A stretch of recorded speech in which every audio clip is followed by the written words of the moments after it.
va aborder la paracha Vayechi, qui est donc la dernière paracha du livre de Bereshit. Donc Bereshit est une paracha charnière dans la mesure où on parle de la dimension individuelle des Avot, qui est un signe pour nous, puisqu'on va apprendre du livre de Bereshit tout ce qui est lié à Israël, c'est-à-dire comment est apparu Israël, l'exil, le retour de l'exil, enfin toutes les problématiques qui sont liées à Israël, on l'apprend dans le Sefer Bereshit. La différence, c'est qu'on passe du niveau individuel au niveau collectif. C'est le temps qu'on appelle le passage du temps des pères au temps des enfants, des Bnei Israël. Et dans ce passage, il y a toute la relation qu'il y a entre les parents et les enfants. C'est-à-dire qu'on va retrouver au travers de l'histoire des Havot ce qui va arriver au travers de l'histoire des Bnei Israël. Là, je vais aborder 3 ou peut-être 4 sujets, peut-être moins, selon la possibilité qu'on aura dans notre temps. Le premier, c'est la différence entre Yaakov et Israël. On a dit que, encore une fois, au niveau des Havot, on parle au niveau individuel. Derrière cet individu, il y a une collectivité. Quand on parle d'Ishmaël, on parle d'un individu dans le Sefer Bereshit, mais on parle d'une collectivité, aujourd'hui c'est plus d'1 milliard, et c'est un individu. Même chose pour Édom, Esav, c'est aussi pas loin du milliard, et même chose pour Israël. Donc, tous les noms qui apparaissent dans le livre de Bereshit, c'est en fait aujourd'hui des peuples. Quand on parle de Yaakov, on parle de toute une nation. Et quand on parle d'Israël, on parle de toute une nation. La question qui se pose, c'est qu'il va y avoir en fait une différence entre Yaakov et Israël. Et cette différence, on va la voir dans la réalité. Le deuxième point, puisqu'on va aborder le départ de Yaakov, Yaakov va nous quitter, on va aborder la notion d'âme, qui est liée au sommeil et qui est liée à la mort. Et puis, au final, si on a le temps, c'est le temps après du départ de Yosef. Au moment où Yosef va partir, c'est aussi une transition fondamentale puisqu'on va parler du temps de Yosef. Yosef qui s'occupe à apporter un souffle de moralité, de Torah dans l'Égypte, et il ne va pas réussir. Donc, à partir du moment où il part, ça va être le début de l'esclavage. Et on va voir cette partie-là la semaine prochaine dans le Sefer Shemot, parce qu'il y a beaucoup d'enseignements concernant les mécanismes de la mise en esclavage. Comment on est sorti de l'esclavage? Comment est apparu justement le personnage de Moshe qui nous a... Et donc on va voir que c'est exactement les mêmes mécanismes qu'on vit aujourd'hui. Il n'y a absolument rien de nouveau. Et c'est les mêmes mécanismes, c'est les mêmes pièges. Peut-être aussi c'est les mêmes Neshamot qui se retrouvent, ça je ne sais pas. Mais on va voir, c'est vraiment hallucinant. Et là donc, c'est la préparation du Sefer de Shemot. Je vais lire avec vous le début de la paracha. Vayechi Yaakov be'eretz Mitzrayim. Et Yaakov vécut dans le pays d'Égypte, Sheva ve'esre shana, 17 ans. Vayi yemei Yaakov shne chayav, Sheva shanim ve'arbaim u'mea shana. Et la durée de vie de Yaakov fut de 147 ans. Les jours d'Israël approchaient de leur terme. Il manda son fils Yosef et il lui dit: si tu as quelque affection pour moi, mets, je te prie, ta main sous ma hanche pour attester que tu agiras envers moi avec bonté et fidélité et ne m'ensevelisant pas en Égypte. Ici, on a vraiment, comme d'habitude, tout début de paracha contient en fait toute la paracha. Et on sait que dans le premier verset, donc on a tout le contenu de la paracha, mais aussi dans les premiers mots de la paracha, on a aussi tout le contenu. La paracha ici commence par nous dire que Yaakov a vécu, la fin de sa vie étant en Égypte, on va nous donner son âge, et puis on va nous dire surtout que Yaakov, dès le départ, se sentant partir, va demander à Yosef de lui promettre de l'enterrer à Marpella, donc à Hebron, avec le tombeau des autres patriarches, où il va être enterré donc avec Adam et Ève, Abraham et Sarah, Rivka et Yitzhak, Léa, donc Léa et Yaakov. Alors, la première question que va poser le Or HaChaim, c'est cette notion de Yaakov. On nous dit ici, Vayechi Yaakov be'eretz Mitzrayim. Et plus loin, Yemei Israël lamut, et les jours d'Israël qui se rapprochaient. Donc le Or HaChaim va poser la question, mais pourquoi de temps en temps on utilise le mot Israël et pourquoi Yaakov? Pourquoi cette différence? Quand on sait que la Torah est extrêmement précise. Donc si elle emploie tel nom à tel moment, c'est qu'il s'agit d'identités complètement différentes. Ces identités sont importantes à diagnostiquer parce qu'on les vit aujourd'hui, on les a aujourd'hui. En gros, juste pour prendre les devants et vous donner déjà l'image, quand on va parler de Yaakov, en fait il s'agit du juif, et quand on va parler d'Israël, on va parler d'Israël. Donc on va voir que ce sont des identités en fait issues de la même famille qui peuvent des fois basculer, c'est-à-dire on peut être de temps en temps Israël, on peut être de temps en temps Yaakov, mais ce sont deux identités différentes. Je crois qu'aujourd'hui, on le vit de plus en plus. L'intensité de la vie et des challenges, des défis qu'il y a en Israël font qu'il y a petit à petit un décalage qui se passe avec les Juifs dans le monde entier. Et il faut en être conscient à la fois d'Israël, pour pouvoir s'adresser à nos frères en galoute, et à la fois à nos frères en galoute, qu'ils sachent aussi qu'il y a une différence d'identité qui est en train d'opérer, et donc la communication doit être adaptée. Donc là, le Ror Chaim va déjà nous introduire dans cette problématique. Il va dire comme ça, Ta'am kriyat shemo Yaakov. Le sens d'utiliser le nom Yaakov, Achar asher amar elav lo ikra. Quel sens donc ça a de l'appeler Yaakov alors qu'il a été nommé Israël? On sait que dans la Torah, la nomination, en fait, nommer quelque chose, c'est désigner son âme. On ne joue pas avec. On est notre âme et notre nom. Donc ce qui veut dire qu'au bout du compte, nous sommes en devenir de notre nom. Lorsqu'on nous a donné un nom, c'est pas ce que nous sommes. C'est le travail que nous devons faire pour pouvoir arriver à ce nom-là. Donc c'est notre neshama qui est nommé.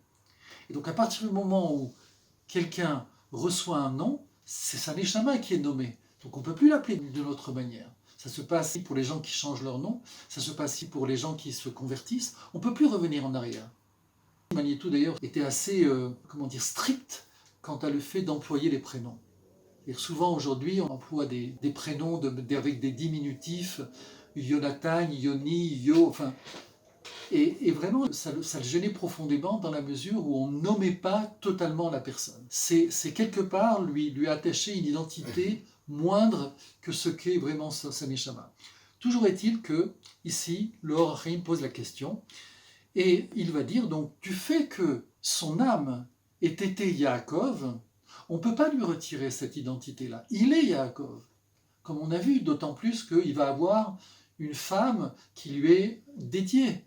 Son badzouk, son conjoint, c'est Rachel. Et cette Rachel est liée avec l'identité de Yaakov. Donc, à partir du moment où on va nommer Israël, on va le nommer comme si on allait nommer quelqu'un d'autre. D'où la conclusion du Or Chaim, à savoir qu'en fait, il va avoir deux noms. Et on comprend que s'il va avoir deux noms, derrière, il va y avoir deux identités. Une identité lorsqu'il sera ce nom, et une autre identité quand il sera l'autre nom. Et il aura les deux. Il va faire d'abord le parallèle entre la différence donc entre Yaakov et Israël, pour nous entre Juifs et Israël, et il dit Ela sheyesh lanu lachkor bema yifrar Hashem lezmanim yikra lo Yaakov ou lezmanim yikra Israël. On doit analyser cette raison de la différence entre Yaakov et Israël. En emet ki be'adat Israël matzinu sheishtana lahem Hashem kefi ma'asehem. Premier enseignement qu'il va donner, c'est par rapport aux enfants d'Israël, c'est-à-dire les enfants d'Yaakov. Les enfants d'Yaakov, des fois vont être appelés les Bnei Israël, et des fois vont être appelés les enfants de Yaakov. Et là, le Or Chaim de préciser que ça va être lié avec leurs actions.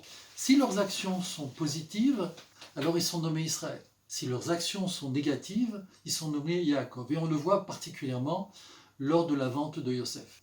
Les enfants d'Israël vont être appelés du nom de Yaakov.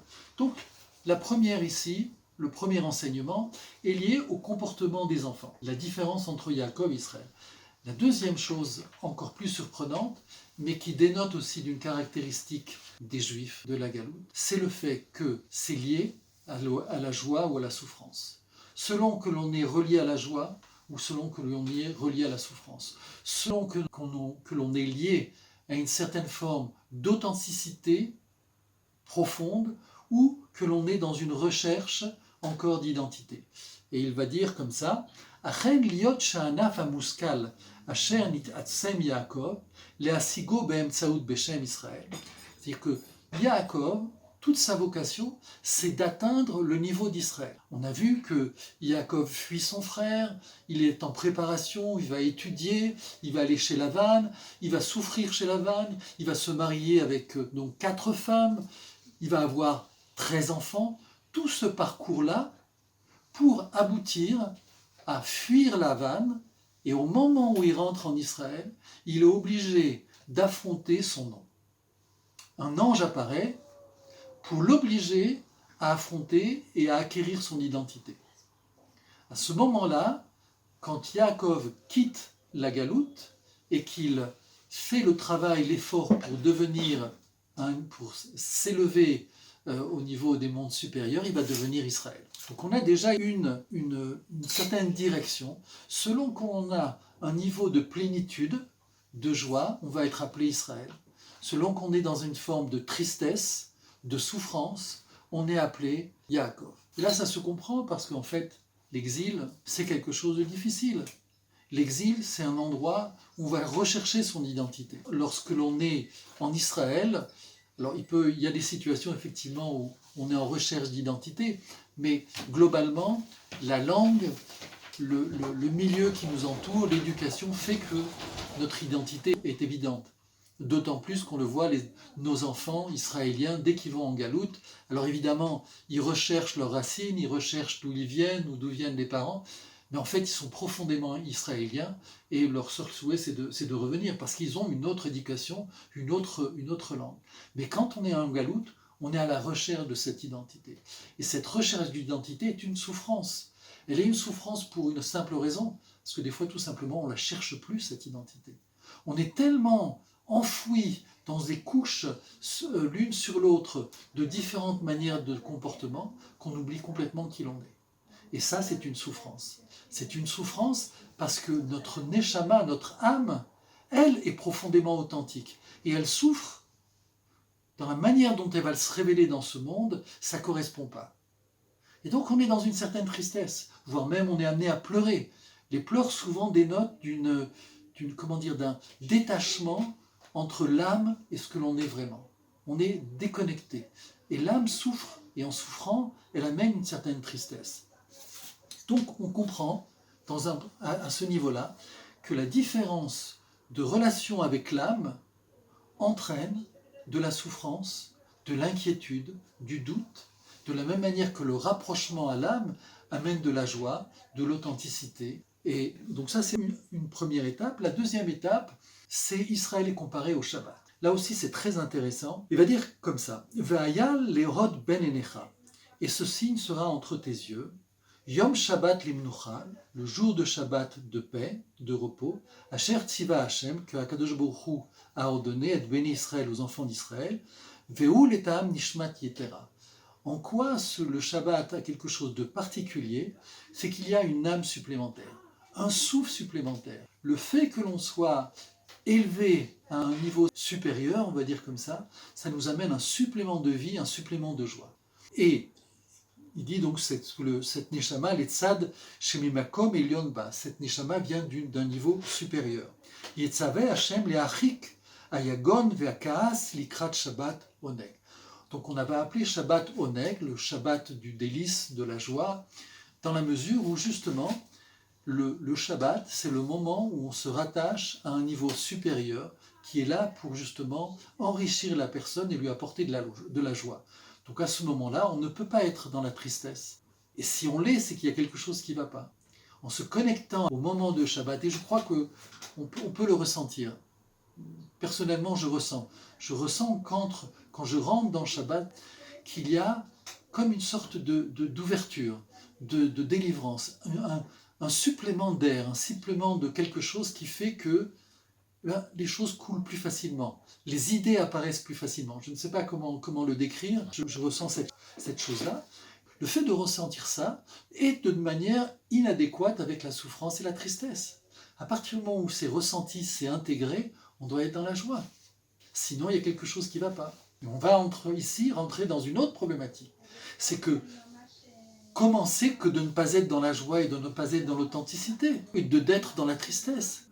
théoriquement, l'individu aspire à la joie. Donc, Yaakov aspire à la joie. Et effectivement, Yaakov aspire à la joie. On le voit. Quand est-ce qu'il va, par la suite, quand est-ce qu'il va descendre dans la tristesse? C'est par exemple quand il va apprendre pour Yosef. Mais lui est la recherche de cette identité d'Israël. Mais il est rattrapé par toutes les problématiques qu'il a sur le dos, qu'il va transmettre au Bné Israël et que nous recevons aujourd'hui, qui est principalement une problématique de savoir qui l'on est, de retrouver l'espace dans lequel on est, à l'intérieur de cette retrouvaille avec nous-mêmes au niveau de notre âme, avec nous-mêmes au niveau du terroir, de la terre, de nos origines, et puis ensuite l'unité qui est à retrouver, l'unité qui est à construire. Et on voit dans la fin du Sefer Bereshit combien c'est difficile. L'objectif, c'est, à la fin du livre de Bereshit, c'est d'atteindre l'unité au niveau des frères. Donc on est à la fin du livre de Bereshit. Donc on peut très bien comprendre qu'à la fin de l'histoire d'Israël, c'est bien ici la problématique auquel on fera face. Puisqu'en fait les frères vont se retrouver, vont retrouver une certaine unité après avoir affronté la problématique avec Yosef. Une autre différence entre Israël et Yaakov. Je reviens entre Israël et les Juifs. Advarim atzmam nemarim beYaakov beasagato Shem Elyon. Hashem yagid kitziva Hashem oto et aneshama aliona baalat Shem ze. Hashem a demandé à Yaakov, en vue justement d'atteindre ce niveau supérieur du nom d'Israël, a donné justement à cette âme supérieure de résider dans Yaakov à partir du moment où il a nommé Israël. Mais dès que Yaakov retrouve la souffrance et la tristesse, à ce moment-là, ce nom d'Israël lui est retiré. Elle lui est retirée, et le Or HaChaim va l'expliquer, comme la Neshama supplémentaire qu'on reçoit à Shabbat. De la même manière qu'on se prépare à Shabbat, on prépare tout un environnement tant au niveau de la famille, des repas, de l'habillement, tout un environnement qui fait que quand on va rentrer dans Shabbat, on va accueillir ce Shabbat. On va accueillir justement aussi cette Neshama supplémentaire, cette âme supplémentaire. Donc il y a toute une préparation qui fait que on va accueillir cette âme supplémentaire.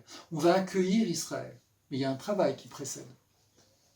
Sheshet Yamim Ta'asu Melacha ou Beyom HaShabbat, c'est-à-dire que pendant 6 jours, il faut travailler pour se préparer à recevoir cette identité d'Israël. Eh bien, c'est la même chose pour Israël, pour Yaakov. Tant que Yaakov est en chemin, est en relation avec cette identité supérieure, il est appelé Israël. Dès qu'elle se retire, comme le Shabbat se retire, eh bien, cette âme supérieure s'élève, et lui, il est plus qu'en contact avec son nom qui est son nom Yaakov. Dans la paracha justement Vaishlach, au moment où on rentre en Israël, à la frontière à Ephrat, c'est là où Rachel part. Et là, le texte est clair dans la mesure où, quand il est dans le deuil de Rachel, il est appelé Yaakov, et dès qu'il a posé la tombe, il va retrouver ce nom Israël. Donc on voit que c'est lié à la tristesse. Est-ce qu'il y a un lien avec nos identités de Galout? Est-ce que cette tristesse, cette mélancolie qui est aussi liée à la musique chez les Sfarades? Probablement.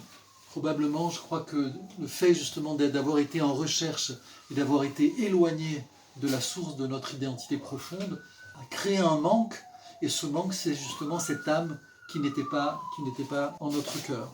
Vayomer lo Yaakov Yamar od Shimcha, ki im Israël, ki sarita im Elohim, veim anashim vatucha.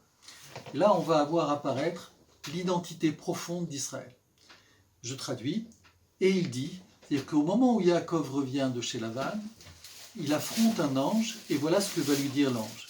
Il va lui dire, ce n'est plus Yaakov que sera ton nom, mais Israël, parce que tu as lutté avec ou contre un ange, et avec ou contre les hommes, et tu as pu.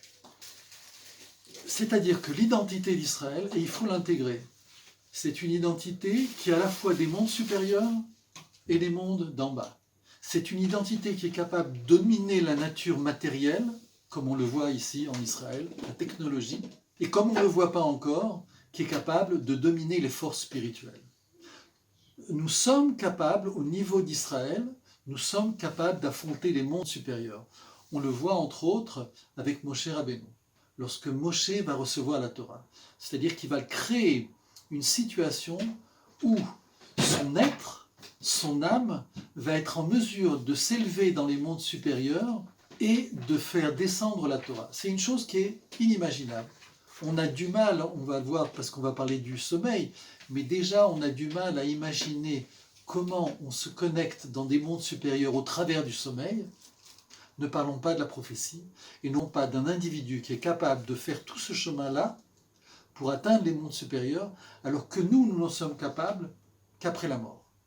C'est-à-dire qu'on sait que c'est seulement après la mort que notre âme rentre en contact avec Akadosh Baruch Hu et que les portes des mondes supérieurs s'ouvrent sur nous, sinon nous n'avons pas accès. Eh bien, Israël, c'est cette force-là. Dans cette description, on comprend que toute impasse dans le monde n'a pas d'atteinte, n'a pas de prise sur Israël. Aucune impasse, aucune force ne peut atteindre Israël. D'où on le sait, de manière évidente, la sortie d'Égypte. C'est-à-dire le déterminisme qu'on va voir apparaître et se décrire dans le livre de Shemot, où Israël arrive à un état d'esclavage où il ne peut plus sortir. L'Égypte est tellement puissante au niveau de la matérialité, au niveau des mondes supérieurs, dont on n'imagine pas les forces, eh bien, du dedans de cette impossibilité, Israël va sortir. Non seulement va sortir, mais va recevoir la Torah. Petite précision, ce n'est pas que Israël qui sort. Il y a tous les individus, toutes les âmes qui se rattachent à Israël. Et par là même, on comprend que là, ce dont on est en train de parler, encore une fois, quand on parle au niveau individuel, on parle aussi au niveau collectif. C'est-à-dire que cette histoire qu'on raconte au niveau local de l'Égypte, c'est aussi la même chose au niveau d'aujourd'hui. C'est-à-dire que va apparaître aujourd'hui une identité d'Israël qui aura pris en maturité, qui est encore en devenir, puisque comme on l'a dit, Israël apparaît dans toute sa force et de sa puissance au niveau technologique, mais au niveau spirituel, il y a encore un grand chemin à effectuer. Au détriment. Probablement, au détriment. C'est probable qu'effectivement, cette obsession de la matérialité qui a forcé Israël, au travers d'ailleurs des guerres, qui a forcé Israël à trouver à devenir une certaine élite au niveau de la matérialité, s'est fait sur le dos de la spiritualité. On ne peut pas être critique à ce niveau-là, dans la mesure où, quand on a été privé pendant 2000 ans de toute matérialité, de pouvoir s'installer, de pouvoir avoir une terre, de pouvoir avoir un pays, de pouvoir avoir une nation, quand pendant 2000 ans on a été privé de cela et qu'on a été sans arrêt, comme disait Manitou, à l'horizon, puisque pour la terre, l'islam n'a jamais voulu donner notre place sur terre, et il disait que dans les mondes supérieurs, le christianisme, la chrétienté n'a jamais voulu nous donner accès, si ce n'est qu'en nous convertissant. L'autorisation. Bien sûr. On peut accéder à la notion à la transcendance sans que le Vatican nous délivre un certificat d'études. C'est la réalité aujourd'hui, puisqu'on est là, et donc on n'a pas... Ça a toujours été le cas. Non, puisque la preuve, Israël est apparue maintenant. Et on ne peut pas dire qu'ils nous ont aidés. On va dire qu'ils nous ont plutôt dissuadés. Au niveau de la chrétienté, la spiritualité, c'était plus le problème qu'au niveau de la terre. Mais au niveau de l'islam, la problématique est plus au niveau de la terre. Donc Manitou disait, puisque le ciel nous est interdit et la terre nous est interdit, il ne nous reste plus que l'horizon. Et en fait, l'horizon, c'est tout. Puisque justement, dans l'horizon apparaît de manière, dans sa globalité, la terre et le ciel. Elles se confondent et ça devient une unité, qui est l'unité d'Israël. Mais bon, ça c'est pour de la poésie. Donc, je reviens donc à cette idée d'Israël en devenir par rapport à vraiment sa noblesse, qui est une noblesse dans sa puissance, dans la matérialité et dans le niveau spirituel. C'est ça Israël. C'est la définition d'Israël. On l'a appris au niveau de Yaakov, c'est nous. Au travers de cette définition, alors il ne faut pas tomber dans le piège d'un judaïsme, d'une identité élite. Puisqu'on le voit, quand on est sorti d'Égypte, d'autres individus ont pu se joindre. C'est-à-dire qu'à partir du moment où il y a une aspiration authentique, morale de l'individu, eh bien de manière naturelle, il s'attache à Israël. En Égypte, à partir du moment où il y avait une volonté de fuir l'Égypte, de sortir de l'esclavage, eh bien ces mêmes personnes se sont liées à Israël et sont sorties d'Égypte avec Israël. Mais c'est une minorité. C'est-à-dire qu'on est en train de prendre conscience, alors qu'on l'a appris depuis 2000 ans ou depuis 3500 ans, on le lisait, on est en train de prendre conscience que l'esclavage, c'est bien. On s'installe dans l'esclavage et on ne veut plus en sortir. Et c'est là justement la véritable épreuve d'Israël, c'est-à-dire que passer de l'état de juif, de l'état de Yaakov, qui est l'état de l'exil, pour pouvoir acquérir le nom d'Israël. Et donc on peut terminer par rapport à ce point-là sur cette image. L'identité qu'on va offrir au monde, qui est en devenir, on n'espère pas trop loin, c'est une identité authentique, c'est une identité dans la plénitude et c'est une identité dans la joie. Donc si on peut avoir des doutes ou des inquiétudes aujourd'hui, la Torah nous prévient ici vers quel horizon, quel objectif on se dirige. C'est ça qui s'est passé en Égypte et c'est ça qui va se passer. Alors, on va rentrer dans des mondes spirituels qui est aussi une approche du Orach Chaim. Je dis aussi une approche parce qu'on a l'habitude de cataloguer le Orach Chaim justement dans ces mondes de la Kabbale. Mais en fait, dans ces commentaires, il y a plusieurs approches, plusieurs niveaux. On monte petit à petit, comme dans des marches, on monte petit à petit vers des niveaux supérieurs. Et là, on va aborder la partie plus spirituel de notre thème. Et le commentaire est lié au verset « Vaikrez-vous, yémé Israël ». Et les jours d'Israël se sont rapprochés, la moute, vers la mort. « Vaikra livno Yosef » et il a appelé Yosef. « Vayomer lo » il lui a dit « Imna matzatichen » si j'ai trouvé grâce à tes yeux, eh bien, mets ta main sous ma hanche et promets-moi de me ramener en Eretz Israël. Le Orach Chaim, et je vais aussi citer ici un enseignement de Manitou, qui va poser la question, qu'est-ce que ça veut dire « Vaikrez-vous, yémé Israël » Les jours d'Israël se rapprochent. Manitou va relever en disant, il n'est pas écrit que Israël est mort, ou que Israël s'est rapproché des jours de sa mort. C'est le contraire. Donc il va falloir ici comprendre cette notion. On va comprendre que ce sont les jours qui se sont rapprochés de la mort, pas Yaakov, pas Israël, puisque Israël, dans son essence, est une identité éternelle. Donc Israël va mourir, mais on nous dit qu'en fait, c'est les jours qui se rapprochent de la mort, pas Israël. On explique que l'identité d'Israël, comme toute âme, a une identité éternelle. Une fois, toute la question, c'est dans quelle mesure on se rapproche ou on acquiert cette identité, cette âme pour l'éternité. Tant qu'on est dans l'imperfection, eh bien notre âme ne peut pas rentrer dans l'éternité. Imaginez quelqu'un qui est handicapé physiquement ou moralement, il rentre dans l'éternité. C'est pas marrant. Vaut mieux être dans un monde qui se renouvelle sans arrêt, qui va nous permettre d'arriver à un certain niveau de plénitude pour pouvoir entrer dans l'éternité. Mais l'âme en elle-même, elle est par principe dans l'éternité, comme Akadosh Baruch Hu. Et quand il dit les jours, ce sont les jours qui se rapprochent de la mort, vient nous informer que le temps d'Israël est en train de s'approcher où il va devenir Yaakov. C'est-à-dire, Israël est dans la joie. Il a retrouvé une paix, une joie en retrouvant Yosef, en retrouvant ses enfants réunis. À ce moment-là, en tant qu'Israël, il demande à être enterré en Eretz Israël. Pour d'autres raisons aussi, que Manitou explique, dans la mesure où il ne veut pas être un objet, une idole pour les Égyptiens et pour les autres peuples.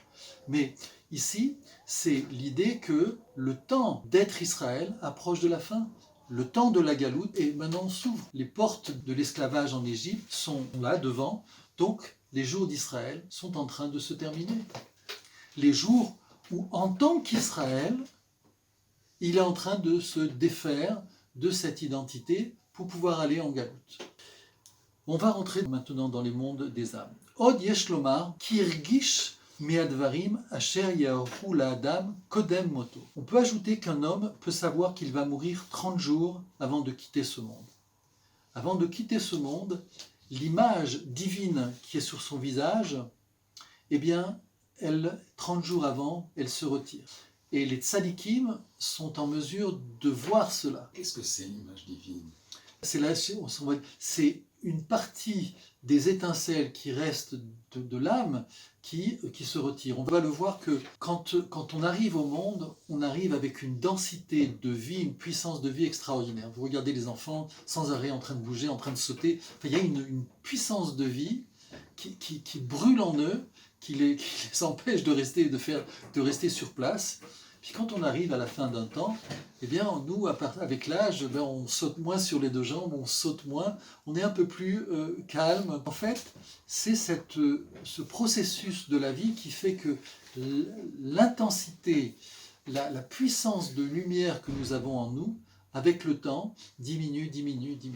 On va le voir avec le Or Chaim, le lien qu'il y a entre l'âme, la densité qu'il y a dans l'âme, les étincelles qui sont dans l'âme et les jours qui passent. Achen, alpi mashekatav ish haelokim, d'après les enseignements de Rabbi Yitzhak Luria Ashkenazi, le Hari Akadosh, ou Matzah, on va trouver qu'il a enseigné dans le livre Keilat Yaakov, notre âme est divisée en plusieurs étincelles. Il y a plusieurs étincelles qui vont se réincarner à chaque fois dans le corps.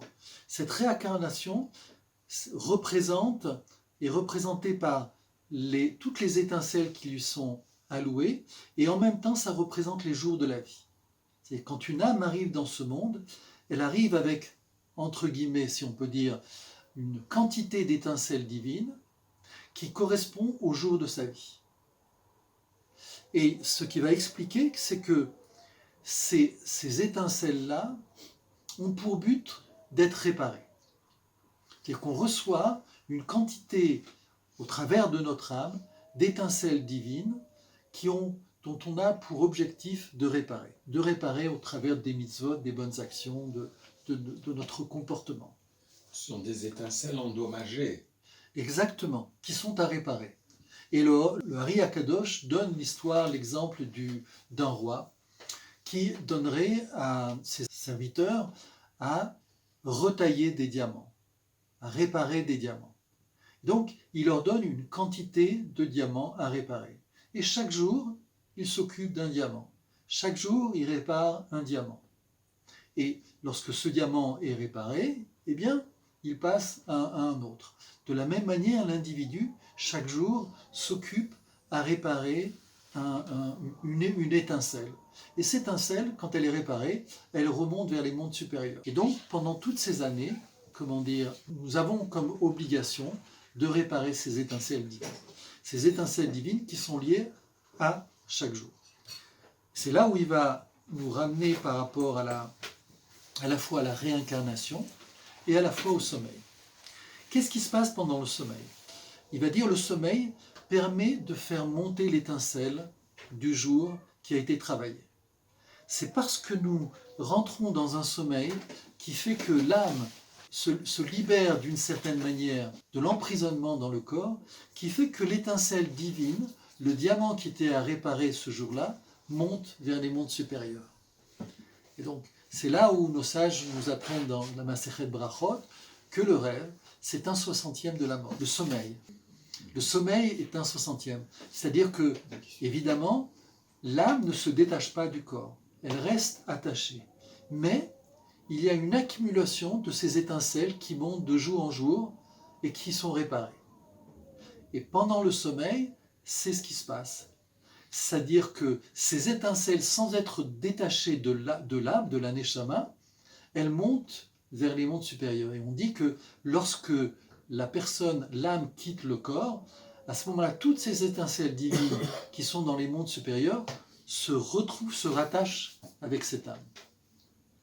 Et en se rattachant, la personne retrouve tout le travail qui a été fait. Alors la chose qui est extraordinaire, c'est qu'ils vont expliquer. Or Achim va expliquer, évidemment, il y a des jours où il y a des moments où l'âme, où on ne répare pas l'étincelle du jour. Donc dans ces cas-là, cette étincelle, elle reste à réparer. Et tant qu'elle n'est pas réparée, eh bien, il y a du travail à faire, d'où l'idée de réincarnation. la nécessité d'abréger les parcours. Ou la nécessité d'abréger, c'est-à-dire qu'on sait que... Le parcours terrestre, individuel, de sorte qu'on puisse avoir des cycles de réparation plus fréquents, plus Exactement, on va revenir sur Terre pour réparer les étincelles qui restent. Alors il y a évidemment des exceptions, puisqu'on sait qu'il y a des cas ou des situations où on va être en mesure de réparer un certain nombre de choses en un temps très court. On sait qu'il y a par exemple des gens qui vont faire tchouva en un instant, c'est une image, mais pour d'autres ça va prendre des années, toute une vie, voire même ils ne vont pas y arriver. Donc, comme dans toute chose d'ailleurs dans la vie, il y a des gens qui ont une capacité de construire quelque chose de manière très rapide, très vite, et puis d'autres, ça va leur prendre plus de temps. L'idée qu'il y a derrière, quand le Khamim parle de 1/60e de la mort, c'est qu'il n'y a pas mort, justement. C'est-à-dire que l'âme reste, l'étincelle monte, mais la vie est préservée. Il y a simplement un travail entre le monde d'en bas et le monde d'en haut. Les choses sont...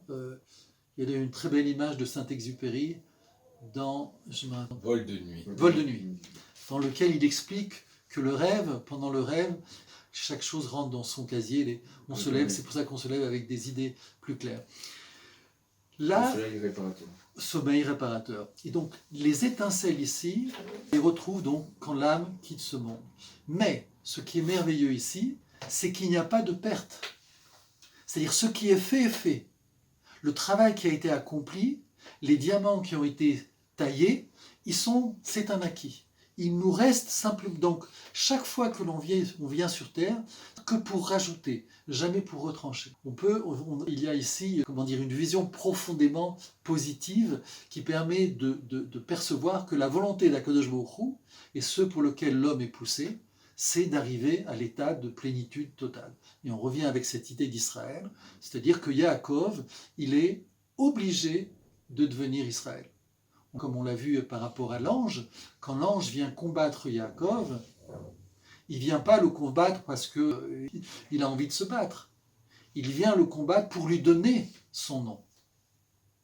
C'est quelque chose que l'on connaît des fois, on a des épreuves dans la vie. Et on se dit, mais pourquoi cette épreuve? On voudrait un petit peu de calme. Mais en fait, cette épreuve est là pour nous faire grandir. Donc en fait, on devrait la remercier. Ici, c'est ce qui se passe avec l'ange. L'ange est là, il lui dit, j'ai un cadeau pour toi. Il faut que tu le prennes. Je ne vais pas te le donner entre les mains, il va falloir que tu t'élèves au niveau de cette identité qui est déjà à toi. C'est la même chose et ce qui va se passer justement avec Israël et tout le travail qu'on fait au travers des âmes. Je vais avancer juste pour terminer sur la notion de Mashiach. Puisque à la fin de sa vie, Yaakov va bénir ses enfants. Et de la bénédiction de Yehuda, le Or Chaim va mettre en évidence le travail que vont faire les deux Messies, et surtout au travers du Messie de Yehuda. Donc Yehuda, la bracha que Yaakov donne à Yehuda va lui dire Yehuda, Ata yoducha achicha, Yadecha beoref oivecha, ishtachavu lecha, bene avicha. Je traduis directement. Pour toi, Yehuda, tes frères te rendront hommage. Ta main fera déployer le cou de tes ennemis. Les enfants de ton père s'inclineront devant toi. C'est-à-dire qu'on voit que la royauté est donnée à Yehuda. C'est-à-dire que Yehuda a en lui plutôt, c'est pas que Yaakov décide, c'est que simplement Yaakov découvre dans Yehuda qu'il y a la royauté. Dans l'idée de Yehuda, il y a la royauté. Il faut sortir de cette image, le père distribue les brachot comme si c'était aléatoire. Non, il lit tout simplement la neshama de la personne. Qui tu es, au travers du nom comme on a vu. Et il va dire, tu es un jeune lion, Yehuda, quand tu reviens, ô mon fils, après ta capture, il se couche. C'est le repos du lion, du léopard, qui oserait le réveiller? Le sceptre n'échappera pas point de Yehuda. La malchoute, la royauté ne sortira pas de Yehuda, ni l'autorité à sa descendance, jusqu'à l'avènement de Shiloh, auquel obéiront les peuples. Donc là, on rentre de plein pied dans une dimension du Mashiach et universel. C'est-à-dire que l'avènement de Shiloh, c'est le Mashiach. Obéiront au peuple, c'est le niveau universel. C'est-à-dire que le dévoilement de l'identité d'Israël, telle qu'elle se présente ici dans le Sefer Bereshit, est au niveau local, au niveau de l'Égypte. Israël vient faire un travail sur l'Égypte, vient permettre à l'Égypte d'accéder à un niveau d'épanouissement, de plénitude. C'est le rôle d'Israël. Quand Israël va chez Pharaon, va en Égypte, il est là pour faire du travail. Ça, c'est le plan idéal. Mais Israël va tomber dans le piège. Et Israël va devenir esclave de l'Égypte. Et donc, en devenant esclave de l'Égypte, on va voir que Israël n'est plus capable de sauver les Égyptiens. N'étant plus capable de sauver les Égyptiens, Israël n'est même pas capable de se sauver lui-même. Donc, toute l'approche est en échec. Pour sortir de l'échec, c'est Akadosh Baruch Hu qui vient intervenir. C'est-à-dire qu'ici, on a quelque chose qui est absolument inimaginable, l'intervention du Créateur dans la réalité. Aujourd'hui, on commence à percevoir, particulièrement en Israël, cette intervention. Elle est tellement extraordinaire qu'elle devient de plus en plus naturelle. C'est une présence, comment dire, des miracles presque de manière quotidienne. Eh bien, cette présence-là va intervenir au niveau de l'Égypte. Et donc, Akadosh Baruch Hu va affronter directement le pouvoir, l'empire et le dictateur de l'époque, avec l'aide de Moshe Rabbeinu. Eh bien, cet affrontement-là, c'est Akadosh Baruch Hu qui le fait en Égypte, et on va voir que ça va très mal se terminer pour l'Égypte, mais il est fait parce qu'Israël n'est pas en mesure de faire son travail. Donc c'est Akadosh Baruch Hu qui vient et qui intervient. De la même manière que dans les temps messianiques, ce même mécanisme ici, dont le but est d'amener l'humanité, cette fois-ci tout entière, à un niveau de plénitude, eh bien, soit Israël est capable de le mener tout seul à son terme, soit Israël va être accompagné par Akadosh Baruch Hu. Mais dans tous les cas, ce qui va se passer. C'est-à-dire que nous sommes obligés d'arriver à cet état de plénitude, que nous voulions ou que nous soyons forcés. Donc on sait de manière évidente que Israël va jouer un rôle important dans ce qui est en train de se passer, qu'il le veuille ou qu'il ne le veuille pas. Mais c'est en tant que de collectivité, comme les enfants d'Israël qui sont descendus en Égypte, ils ont un rôle à faire sur l'Égypte, en tant que collectivité. Parce qu'un individu ne peut pas faire le travail. Aujourd'hui, c'est la même chose. Il y a des individus exceptionnels dans ce monde qui crient une certaine authenticité, une certaine volonté de refuser l'esclavage. Ce sont des individus. Et devant les puissances qui sont derrière, un individu ne peut pas grand-chose. Il faut une collectivité. Et je crois qu'au bout du compte, ce qu'on attend, c'est qu'une collectivité au niveau d'un pays s'élève d'une seule voix pour justement faire éclater ces mâchoires qui nous obligent à entrer dans une certaine forme d'esclavage. Donc, voilà le rôle d'Israël par rapport au rôle de Yaakov.